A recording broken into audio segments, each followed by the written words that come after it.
주님께서 가르쳐 주신 기도 세 번째, 마태복음 10장 11절, 우리에게 일용할 양식을 주소서, Our Daily Bread라고 하는 말씀 제목입니다. 예수님께서 가르쳐 주신 주기도문은 세 가지의 하나님께 대한 대신 기도 있습니다. 아빠라고 부르고요, 그분의 나라가 임하고 뜻이 이루어지기를 기도하는 거였습니다. 그리고 오늘서부터는 이제 우리가 구하는 기도, 우리의 현실의 필요를 간구하는 기도입니다. 그것이 양식이고요, 그 다음에 이제 관계의 문제, 용서의 문제고, 그 다음에 우리를 시험에서 악에서 건져달라는 기도, 이렇게 이제 세 가지 현실의 우리의 필요를 구하는 기도로 되어 있습니다. 그래서 오늘 대인기도, 우리 현실을 살아가는 우리에게 필요한 첫 번째 기도로 양식 문제 함께 살펴보려고 합니다. 주기도문에 대한 연구는 되게 활발하고요, 그 다음에 스펙트럼이 되게 넓습니다. 특별히 오늘 이 말씀, 11절 말씀, 일용할 양식을 가지고는 크게 세 가지의 해석이 있습니다. 관점이 있습니다. 첫 번째는 이제 사회 경제적 해석입니다. 그래서 지금도 일용할 양식이 없는 이 북한이나 또 제3세계 국가들 많지 않습니까? 그런 분들을 이제 돌보고 섬기는 관점의 해석이 있고요. 또 하나는 역사적 관점이 있습니다. 그러니까 이 당시에 그 로마 황제가 예수 믿는 사람들 핍박했습니다. 그래서 먹고 살 수가 없도록 이제 사회 경제적으로 왕따를 시켰거든요. 그래서 이 문제에 있어서 제자들이 이제 어려울 텐데 하나님 앞에서 양식 구하며 살아라, 이런 역사적 맥락의 해석이 있는데요. 또 하나 이제 그 해석의 큰 부류는 이 본문을 이제 원죄와 그 다음에 노동, 그 다음에 출애굽의 관점에서 해석하는 구약적 관점이 있습니다. 저는 특별히 세 번째 관점으로 오늘 이 본문을 함께 보려고 하는 것입니다. 우리가 왜 일용할 양식을 구해야 되는지, 그리고 이것이 그 당시 제자들에게 어떤 의미가 있었는지, 유대인들에게 어떤 의미가 있는지, 죄와 원죄와 노동, 안식, 이 개념으로 함께 좀 해석을 해보려고 합니다. 왜냐하면 이제 제가 얼마 전에 창세기 강의를 마쳤고 또 요즘 묵상하는 게 창세기이기 때문에 오늘 본문에 이 관점이 여러 가지가 있습니다. 다양한 관점이 있는데 이 관점 가운데 저는 이 구약적 관점에서 노동, 언약, 원죄, 안식, 이 개념으로 함께 이 말씀의 뜻을, 한 절의 말씀이지만은 너무 많은 진리를 담고 있는 귀한 말씀인 것입니다. 제가 설교를 준비하면서 제가 제일 은혜를 받는 것은 이 기도가 있어서 참 다행이다 싶은 생각이 듭니다. 저도 이 기도를 수시로 드리고 있고, 또 이 말씀을 가지고 새벽마다 제가 기도할 때마다 제게 은혜가 되고 힘이 됩니다. 그래서 참 이 기도를 주님께서, 예수님께서 가르쳐 주셔서 참 감사하다. 우리가 이렇게 힘들 때는 어떻게 기도해야 될지도 잘 모를 때가 있거든요. 기도가 잘 안 나올 때도 있는데 이 가르쳐 주신 기도를 우리가 뜻을 알고 할 때 큰 은혜가 우리 성도님들에게도 동일한 은혜가 있어지시기를 주님의 이름으로 축원합니다. 자, 그렇다면 우리가 일용할 양식을 날마다 구한다는 것이 어떤 뜻일까, 어떤 의미일까 함께 살펴보겠습니다. 본론 첫 번째, 교만을 버린 겸손한 성도, 하나님 앞에 드리는 기도입니다. 그런 성도가 드릴 수 있는 기도입니다. 11절에 오늘 우리에게 일용할 양식을 주옵시고, 자, 여기서 우리에게는 이 기도가 개인 기도뿐만 아니라 그분의 피조물인 우리 인간 전체가 함께 드려야 될 기도, 그러니까 저뿐만 아니라 우리 모든 성도님들이 함께 드려야 될 공동체적인 기도라는 것을 알 수가 있습니다. 여기서 이제 양식이라는 헬라어 단어는 아르토스라고 하는데 빵이라고 하는 뜻입니다. 이것은 우리말로 하면 그냥 밥입니다. 그래서 이 단어가 신약 성경에 여기에만 딱 사용된 독특한 단어인데요. 이것은 단순히 이제 음식도 음식이지만은 우리 삶에 필요한 모든 여건을 얘기를 합니다. 그래서 이게 이제 어떤 의미냐면, 그러니까 물론 이제 이 양식, 밥의 의미도 있습니다. 그런데 이거보다는 이 원어적 의미는 하나님께 의존되어야만 살 수 있는, 그러니까 하나님이 열어주시고 만들어 주셔야만 살아갈 수 있다라고 하는 의미를, 의존적인 상태, 그 다음에 하나님 우리 아버지 되신다는 상태, 그거를 이제 그런 고백을 담고 있는 의미가 더 크다라고 한 것입니다. 자, 우리는 이 말씀을 들었을 때 그냥 당장 떠오르는 사건이 잘 없을 수 있습니다. 근데 이 말씀을 들었던 유대인이었던 그 예수님의 제자들은 일용할 양식에 대한 얘기를 들었을 때 당장 떠오르는 일이 있었습니다. 그건 뭐였을까요? 그는 만나 사건이었습니다. 출애굽입니다. 그래서 구약적으로 보는 게 이 본문을 맞다 싶은 생각이 들고요. 출애굽기 66장 3, 4절 앞에와 주보 보시면서 함께 읽어볼게요. 시작. 이스라엘 자손이 그들에게 이르되 우리가 애굽 땅에서 고기 가마 곁에 앉아 있던 때와 떡을 배불리 먹던 때에 여호와의 손에 죽었더라면 좋았을 것을 너희가 이 광야로 우리를 인도해 내어 이 온 회중이 줄여 죽게 하는도다. 그때 여호와께서 모세에게 이르시되 보라 내가 너희를 위하여 하늘에서 양식을 비같이 내리리니 백성이 나아가서 일용할 것을 날마다 거둘 것이라. 이같이 하여 그들이 내 율법을 준행하나 아니하나 내가 시험하리라. 네, 여기에 일용할 양식에 동그라미 치십시오. 일용할 양식이 나오지 않습니까? 자, 이스라엘 백성들은 급하게 출애굽했습니다. 그러니까 뒤에서 애굽에 말탄 군사들이 쫓아옵니다. 잡으러 옵니다. 근데 앞에는 홍해가 딱 있습니다. 그러니까 이게 사면초가예요. 어떻게 할 수도 없는 정말 이 위기를 처합니다. 그때 하나님은 어떻게 하십니까? 홍해를 가르시고 건너게 하시고 쫓아오는 말과 군사들을 이제 물리쳐 주십니다. 여러분, 이거를 경험한 이스라엘 백성들이 얼마나 감동과 감격과 정말 잊지 못할 경험이었겠습니까? 여러분이 만약에 출애굽하는 백성을 생각해 보십시오. 춤을 추겠죠.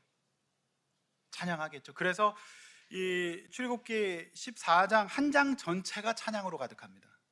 너무 감동적이고 감격적이라서.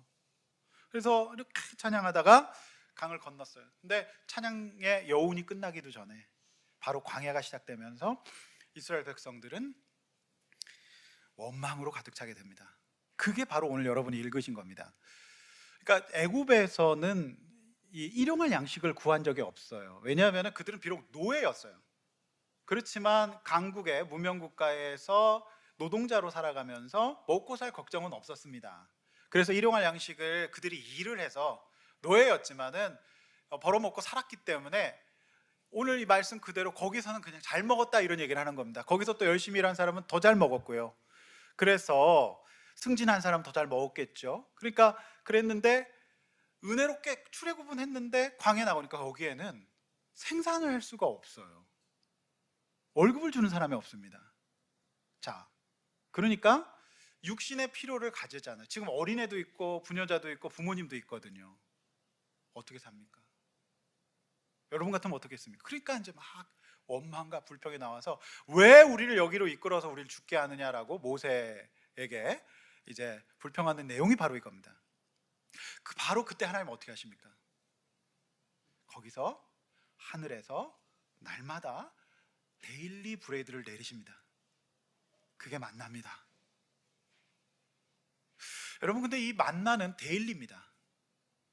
그래서 매일매일 그 분량을 걷게 되어 있는데요. 근데 그 가운데 꼭 이제 일용할이 아니라 주용할 양식을 욕심껏 걷는 사람이 있습니다. 그러면 그 만나는 어떻게 됩니까? 썩습니다. 그래서 이 광야라고 하는 공간에서는 매일매일 하나님 앞에 공급받으며 그분 앞에 일용할 양식을 구하는 전적으로 의존된 삶, 이것을 상징하는 사건입니다. 그러니까 이 유대인들은, 이 제자들은 일용할 양식, 바로 그거구나, 그때 우리가 그렇게 살았는데 그거를 떠올렸다라고 하는 것입니다. 이스라엘 백성들은 원래는 아브라함의 자손이잖아요. 그래서 이제 우리가 요즘에 묵상하고 있지만은 가나안 땅으로 오게 됩니다.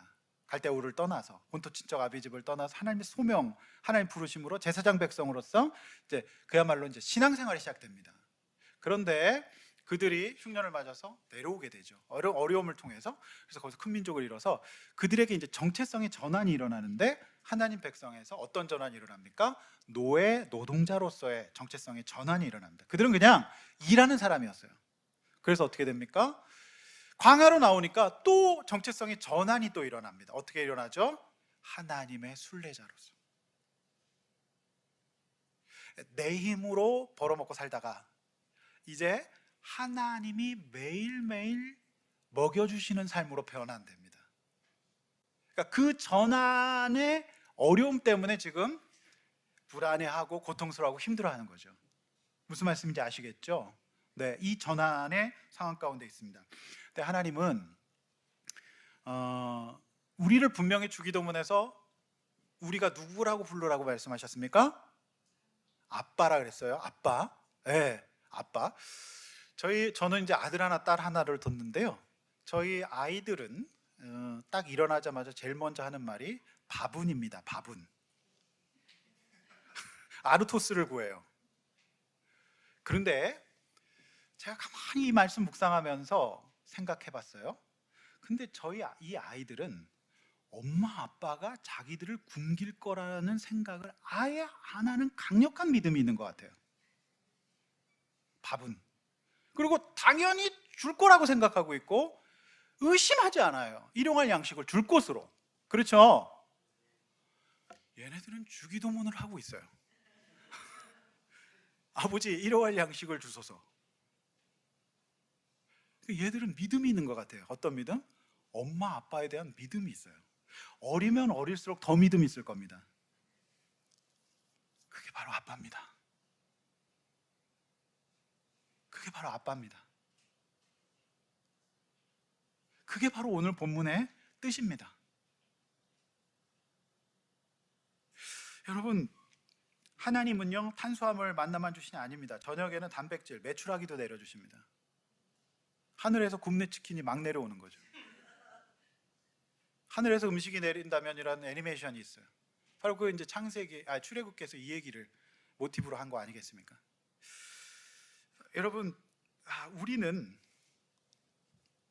바로 이 기도는 너무 심오한 진리를 담고 있는데 내가 누구인지를 다시 기억하자는 거예요. 내가 누구인가? 이거를 잊지 말라는 거예요. 우리는 고아가 아니라는 겁니다. 우리는 그냥 내 힘으로 내가 벌어먹고 사는 사람 아니라는 겁니다. 하나님의 아빠라는 거예요. 다시 그분 앞으로 가자는 거예요. 여러분, 생각을, 논의를 더 확장해야 됩니다. 더 한 걸음 더 들어가 봅시다. 여러분, 창세기 1~3장은 창조하신 하나님의 세상을 설명해요. 그걸 천국, 소위 에덴 동산. 그것은 하나님이 완벽한 공급하심이 있는 곳입니다. 그렇죠? 그래서 너무 좋아요. 그래서 제가 지난주 설명드렸죠? 여러 가지 다 좋은데 특별히 관계가 너무 좋다. 왜요? 아버지 하나님이 완벽하게 공급해 주셔요. 그래서 그러니까 살 중에 살이요 뼈 중에 뼈라고 얘기할 정도로. 그리고 서로에게 부끄러움이 없어요. 왜? 공급이 분명하니까. 너무 넘치니까. 그런데 그 하나님의 완벽한 공급하시면 아버지거든요. 근데 그거를 뱀 사단이 흔들어 놓습니다. 뭐라고 얘기하죠? 정말 하나님이 너에게 다 줬니? 하나님을 인색하고 골탕 먹이고 나를 고생시키는 분으로, 나를 시험하는 분으로 바꿔놓습니다. 여러분, 하나님께서 다 주셨습니다. 근데 그 동산 중앙의 선악과는 저는 맛도 없을 거라 생각합니다. 그거는요 그냥 상징이에요. 우리는 하나님일 수 없잖아요. 우리는 피조물이잖아요. 그런데 마귀가 이렇게, 이 뱀이 유혹합니다. 네가 하나님처럼 되는 게 좋지 않겠니? 구질구질하게 구하지 말고 네가 하나님이 되는 게 좋지 않겠니? 그렇게 유혹해서 교만을 심어줘요. 내가 마치 하나님인 것처럼. 그러니까 그건 선이에요, 일종의. 그러니까 우리가 도로교통법이 그냥 중앙선을 넘지 말라는 건 선입니다. 그런데 넘을 수도 있습니다. 그럼 사고 납니다. 그냥 선이잖아요. 금도입니다. 그러니까 우리는 피조물이고 하나님이 공급자 되신다는 것을 상징하는 거였어요. 그런데 그 선을 넘습니다. 그렇죠? 하나님이 인색하고 안 주는 분으로 바꿉니다. 이게 사단의 전략이죠.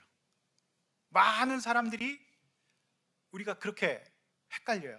그래서 여러분, 만만치 않습니다. 우리 신앙생활하는 게. 우리 하나님은 주시는 분이에요. 여러분, 아멘이 없잖아요. 뭘 많이 못 받으셨나 보죠? 네. 자, 아담과 하와가 그 원죄 이후에 이제 어떻게 됩니까? 하나님의 공급과 사랑으로 살아가던 그들이었어요. 그래서 너무 좋았고 부족함이 없었잖아요. 천국이었어요. 우리 주님 앞, 우리 예수님 다시 오실 때, 또 우리 육신의 종말을 구할 때 우린 그곳으로 가게 될 겁니다. 근데 이 땅에서도 살아야 되잖아요. 그래서 이게 참 어려운 문제거든요.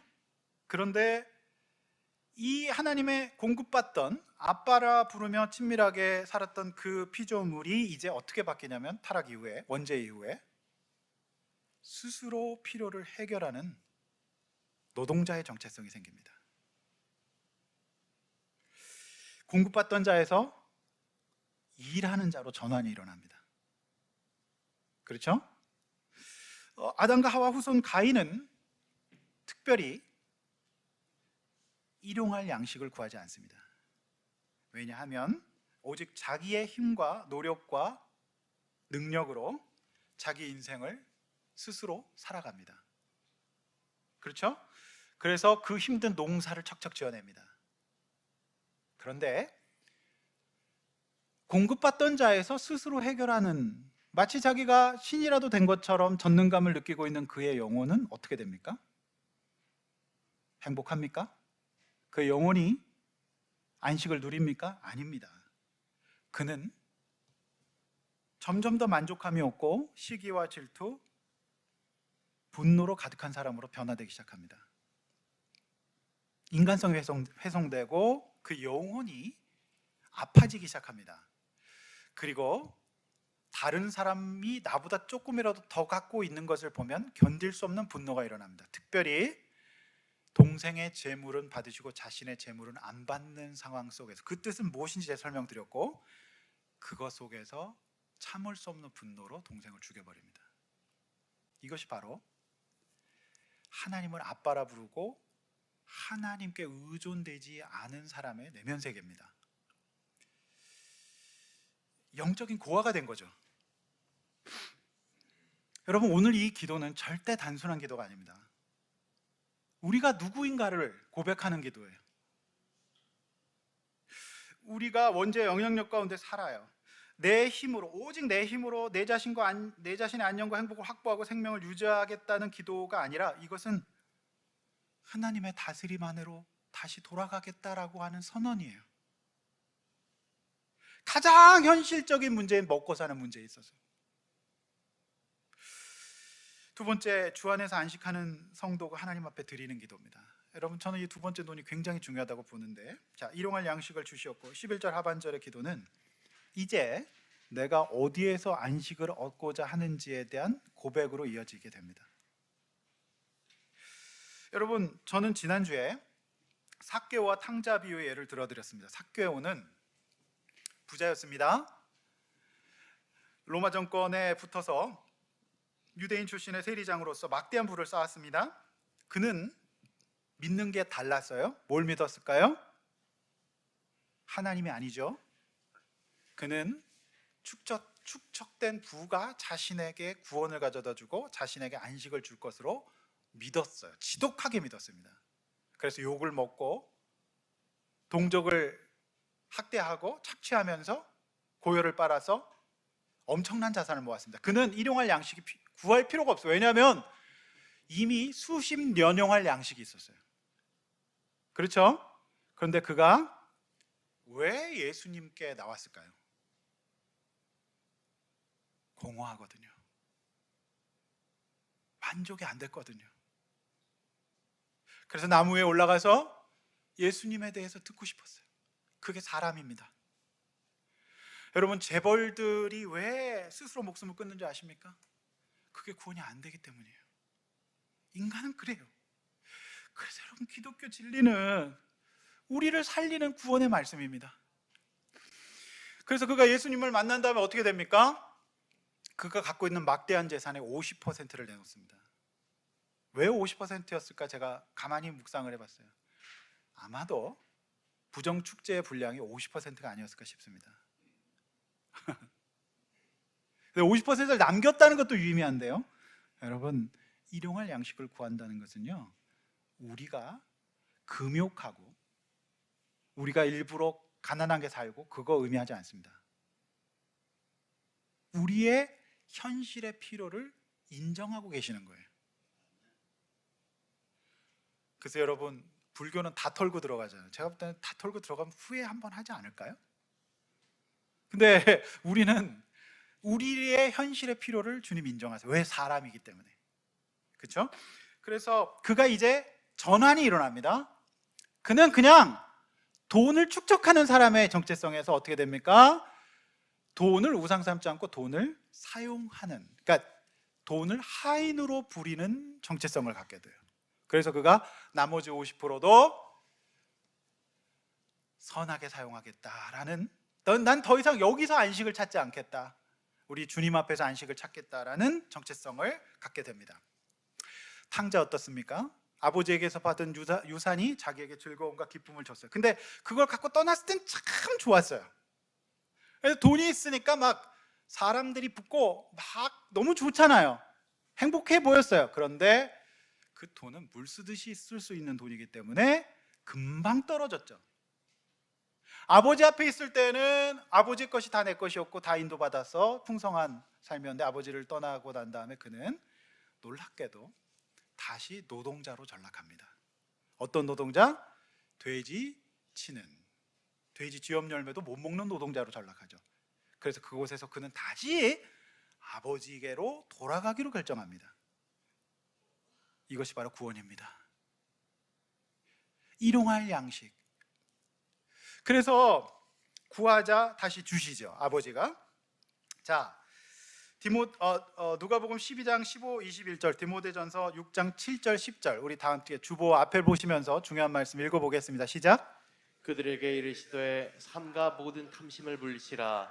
사람의 생명이 그 소유에 넉넉한 데 있지 아니하니라 하시고, 또 비유로 그들에게 말하여 이르시되 한 부자가 그 밭에 소출이 풍성하매 심중에 생각하여 이르되 내가 곡식 쌓아둘 곳이 없으니 어찌할까 하고, 또 이르되 내가 이렇게 하리라. 내 곡간을 얼고 더 크게 짓고 내 모든 곡식과 물건을 거기 쌓아두리라. 또 내가 내 영혼에게 이르되 내 영혼아, 여러 해 쓸 물건을 많이 쌓아두었으니 평안히 쉬고 먹고 마시고 즐거워하자 하리라 하되, 하나님은 이르시되 어리석은 자여, 오늘 밤에 내 영혼을 도로 찾으리니 그러면 내 준비한 것이 누구의 것이 되겠느냐 하였으니, 자기를 위하여 재물을 쌓아두고 하나님께 대하여 부요하지 못한 자가 이와 같으니라. 우리가 세상에 아무것도 가지고 온 것이 없음에 또한 아무것도 가지고 가지 못하리니, 우리가 먹을 것과 입을 것이 있은즉 족한 줄로 알 것이라. 구하려 하는 자들은 시험과 올무와 여러 가지 어리석고 해로운 욕심에 떨어지나니 곧 사람으로 파멸과 멸망에 빠지게 하는 것이라. 돈을 사랑함이 일만하게 뿌리가 되나니 이것을 탐내는 자들은 미혹을 받아 믿음에서 떠나 근심으로써 자기를 찔렀도다. 아멘. 더 무슨 설명이 필요하겠습니까? 설명이 필요 없어요. 이제 여러 해 쓸 물건을 쌓아놨어요. 여러 해입니다. 일용할 아닙니다. 그러니 이제 평안히 쉬고 먹고 마시고 즐거워하자. 그런데 여러분, 주님이 데려가시면 끝나거든요. 바로 이게 피조물의 한계입니다. 무슨 소용이 있습니까? 여러분, 제가 오늘 아침에, 어젯밤에 잠이 잘 안 오더라고요. 그래서 기도하고 하다가 일찍 일어나서, 아침에 일어나서 계란 하나를 먹고 물잔 마시고, 그리고 뉴스를 잠깐 틀었는데 경상도 안동에서 한 학교의 선생님과 학부모, 행정실장 전부 다 감옥 가는 뉴스가 나왔어요. 왜 그랬냐? 거기서 교사와 행정실장과 학부모 다 시험 문제를 빼들려서 1등급 받게 했다가 그게 걸려갖고 전체가 다 구속됐어요. 그게 뭐 하는 일입니까? 1등급 받기 위해서 뭐 하려고 그래요? 결국 성공과 좋은 학벌과 그런 것에서 안식 얻으려다가 망한 겁니다. 사람은 그렇게 돼 있어요. 아무것도 가진 것이 없는데 뭐라고 해요? 먹을 것과 입을 것이 있은즉 족한 줄로 알라는 거예요. 여러분, 그러나 우리 기독교는 금욕주의 아니라고 말씀드렸습니다. 우리는요, 맛있는 것도 드시고 여행도 하셔야 돼요. 그거 거절하지 않습니다. 기독교, 불교 아닙니다. 우리는 그것도 감사함으로 받을 수 있대. 그것이 내 인생의 안식을 영원히 가져다 줄 것으로 생각하지 말라는 거예요.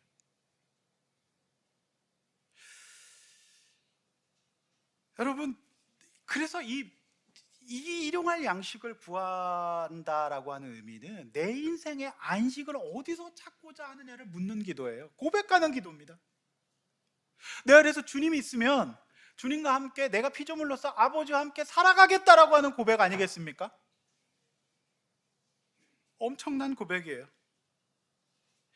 여러분, 그런데 이 시대는 자본주의 시대입니다. 그걸 맘모니즘이라 그러죠.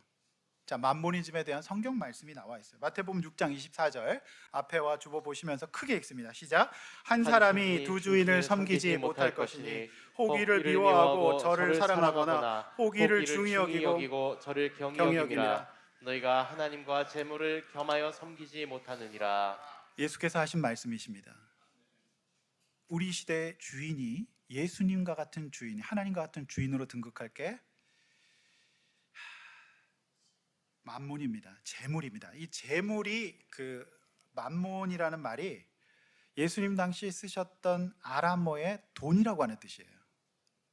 만모니즘은 아람어 돈을 뜻하는 겁니다. 돈의 발음입니다. 그래서 만모니즘은 돈과 소유를 삶의 궁극적인 가치와 신처럼 섬기고 그것이 나에게 영원한 안식을 줄 것이라고 생각하는 거예요.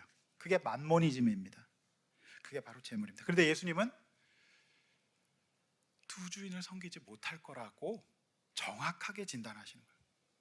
사실상 안 될 거다라고 얘기한 거예요. 네 삶이 망가질 거라고 얘기를 하시는 겁니다. 그게 만모니즘입니다.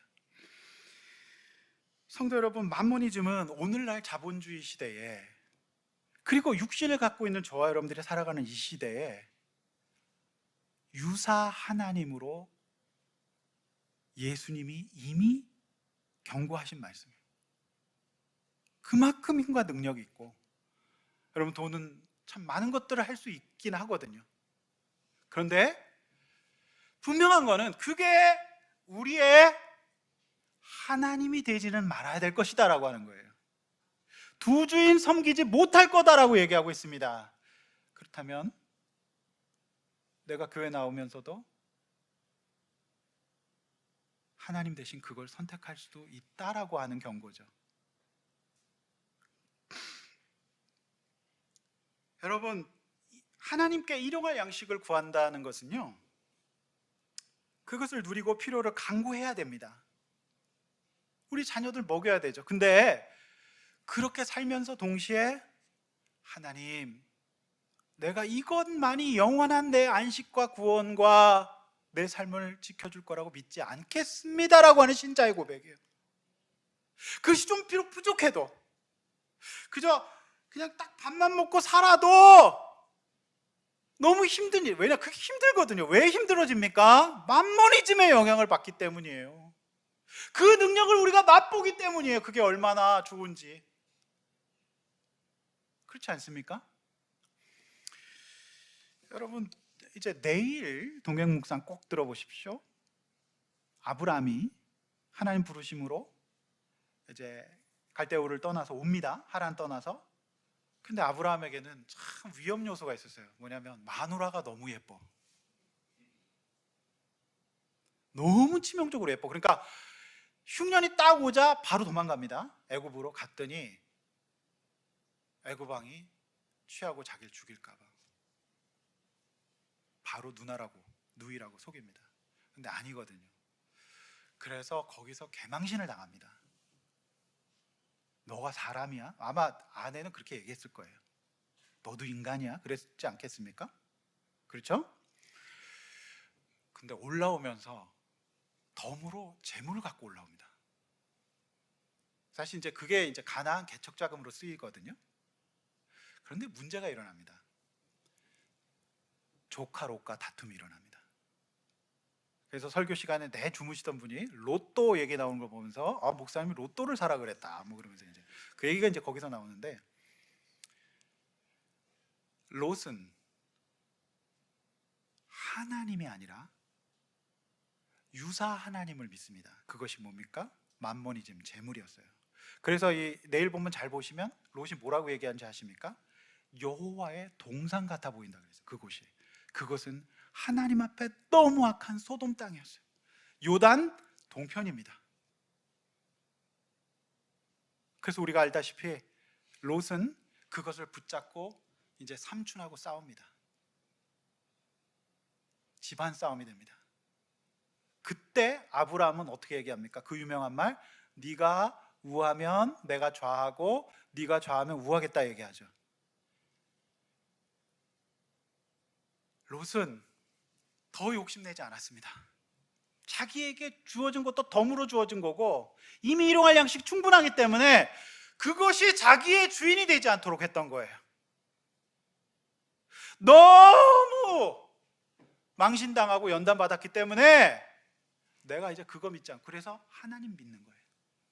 그래서 롯을 떠나보내고 쓸쓸하게 잃어버리고 남한 상태에서 아브라함은 하나님을 부릅니다. 예배가 회복됩니다. 이게 바로 일용할 양식을 구하는 겁니다.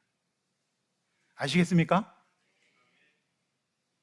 그랬더니 하나님은 롯은 잠깐 쾌재를 부르 너무 기분 좋았을 거예요. 내가 다 이겼어. 내가 이겼어. 그 무슨 영화 최민식 때 내가 이겼어. 이기긴 뭘 이겨. 잠깐은 기분 좋았을 거예요. 왜? 자기가 다 취했거든요. 삼촌은 찌질하게 계속 저기 있어요. 근데 나는 다 취했고 다 이겼어요. 그런데 여러분, 롯이 어떻게 되는지 우린 잘 알고 있지 않습니까? 자기 죽고 식구들 다 죽입니다. 그게 바로 우리가 왜 일용할 양식을 구해야 되는지에 대한 기도의 요점이에요. 아브라함은 그것으로 만족했어요. 주님 앞에서 아빠라 부르면서 그 여호와의 이름 불렀을 때 하나님의 보상이 쏟아집니다. 어떻게 보상을 하십니까? 그는 지금 자손이 없어요. 근데 하나님 뭐라 그러세요?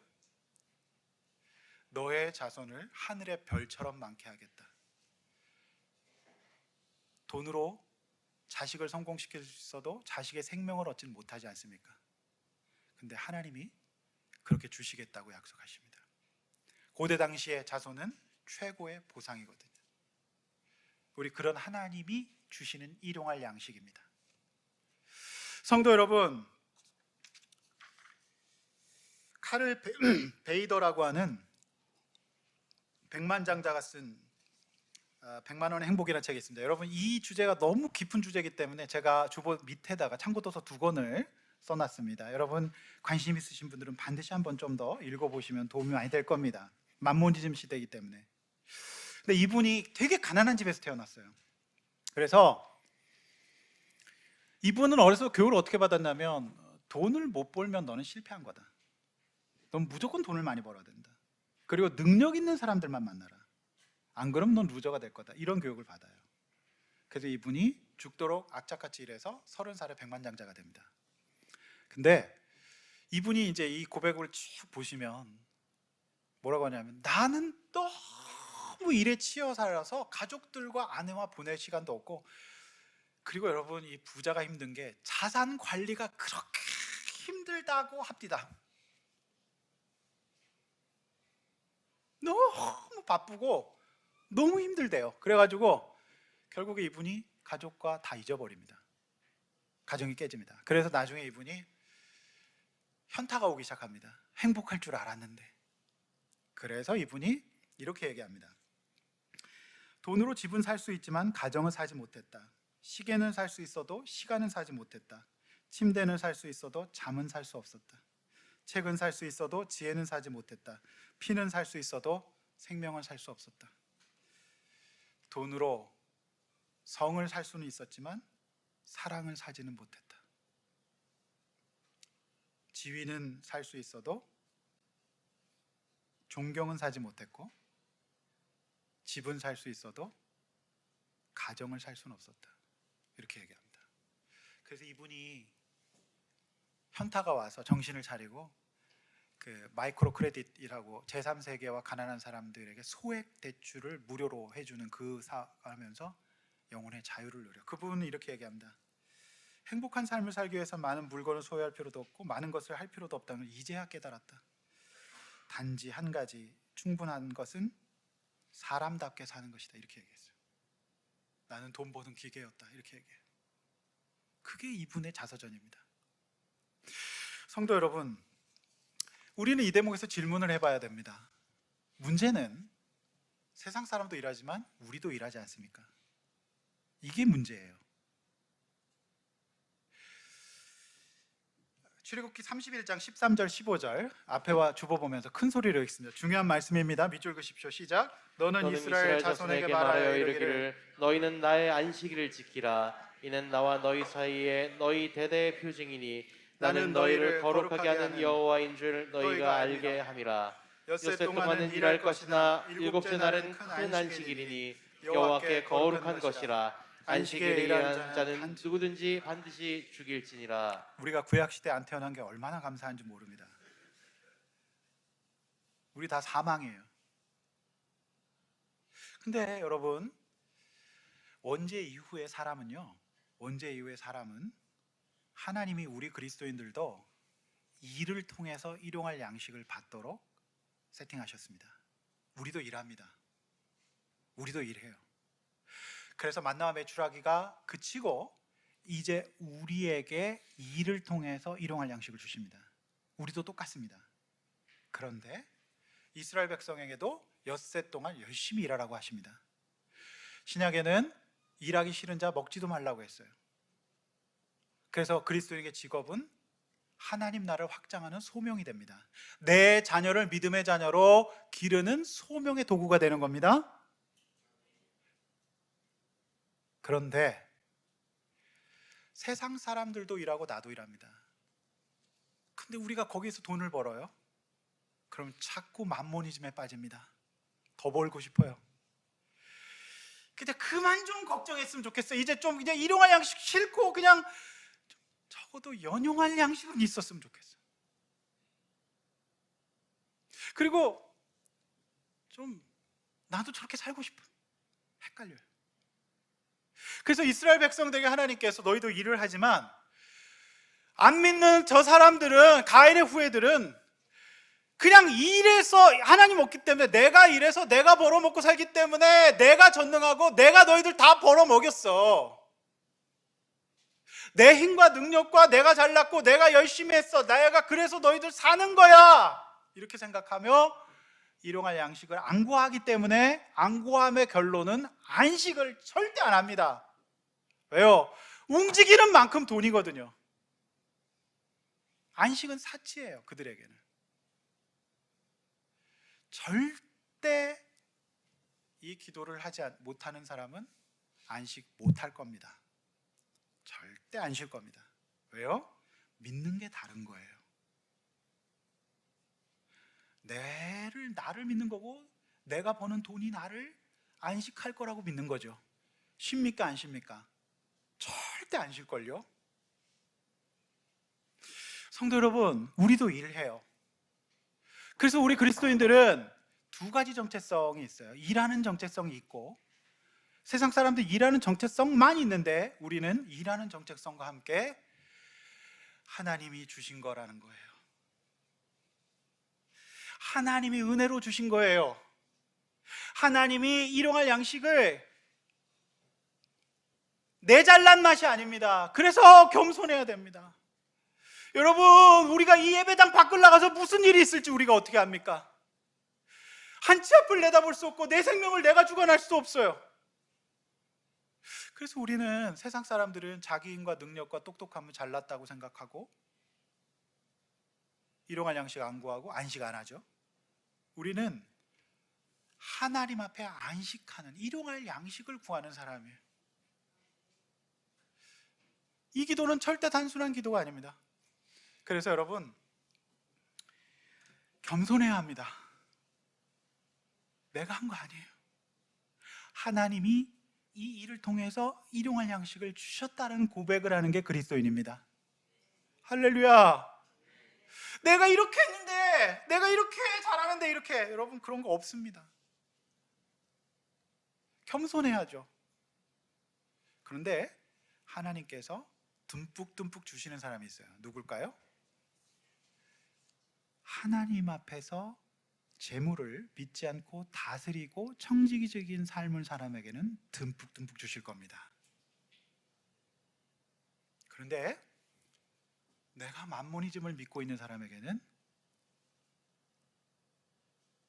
안 주실 가능성이 있어요. 왜냐하면 구원의 독이 되거든요. 어린아이가, 유치원 다니는 아이가 10만 원 받으면 안 되지 않습니까? 뭐 이렇게 애에게 큰 돈 주냐 그러지 않습니까? 다스릴 능력이 없으면 안 주실지도 모릅니다. 성도 여러분, 그래서 겸손해야 돼요. 교회는 성도가 있는 곳입니다. 내 인생을 돌아봤을 때 세상 사람들은 내가 무슨 의사고 변호사고 판사고 이런 거 하는 사람입니다라고만 얘기할 겁니다. 내가 어느 학교를 나왔고 어느 회사를 다니고 연봉은 얼마고 그것만 얘기할 겁니다. 우리 주님은 여러분들을 자녀로 보고 싶어 하십니다. 여러분들을 영혼으로 보고 싶어 하십니다. 여러분들을 아빠라 부르는 그 친밀한 관계를 누리길 원하세요.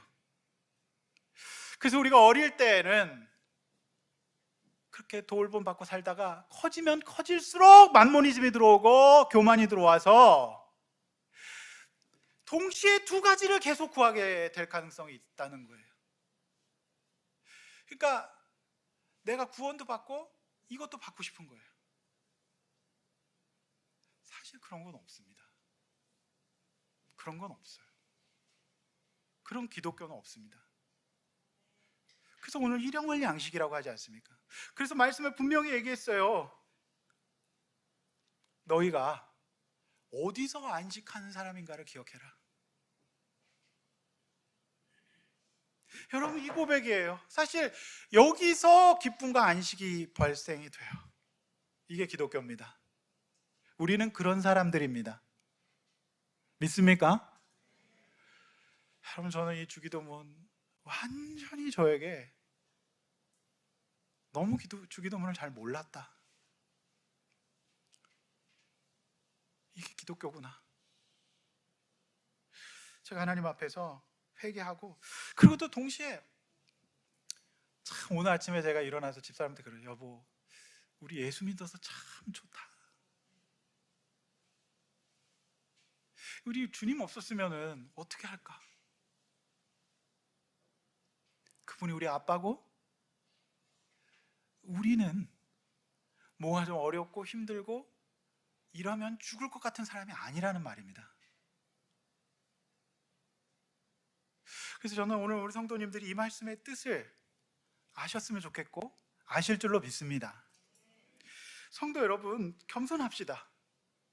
하나님이 여러분 우리가 잘난 거 아닙니다. 그래서 진짜로 겸손해야 됩니다. 하나님이 양식 주신 겁니다. 내가 잘난 게 아니라는 겁니다. 그래서 제가 개척 7년차를 맞으면서 정말 제가 하나님 앞에 회개하고 겸손해야 되겠다. 내가 잘나서 목회하는 게 아니에요. 배워서 목회하는 게 아니에요. 내가 이렇게 저렇게 해본다고 되는 게 아니라는 겁니다. 하나님이 일용할, 저에게는 이제 목사들은 일용할 교인을 구하거든요.